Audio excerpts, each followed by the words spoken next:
akibat korsleting listrik pada salah satu bangunan menyebabkan 5 rumah dan 2 warung di Kampung Nelayan Gasing hangus terbakar di lalap si Jago Merah. Tidak ada korban jiwa dalam kejadian tersebut, namun kerugian ditaksir mencapai ratusan juta rupiah.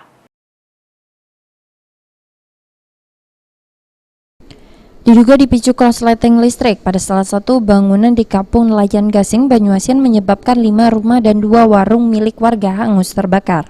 Kebakaran ini pertama kali berasal dari warung milik Aliana, di mana saat dirinya mencabut colokan listrik dan tiba-tiba keluar api lalu menyambar ke dinding warung.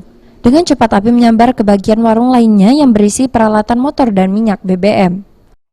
Kejadiannya macam mana waktu gitu? Kejadian itu kan aku mau buka toko sekitar jam 9 pagi, mau matikan kontak listrik itu langsung keluar api. Keluar api? Keluar api, langsung nyambar dinding. Dinding itu kan terbuat dari kayu.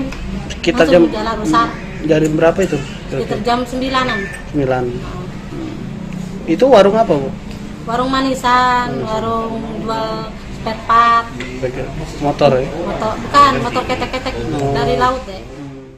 Api baru dapat dipadamkan dengan 2 unit mobil damkar dan bantuan warga. Polisi dari Polsek Talang Kelapa langsung melakukan olah TKP dan membentangkan garis tanda polisi. Sulaiman, PAL TV.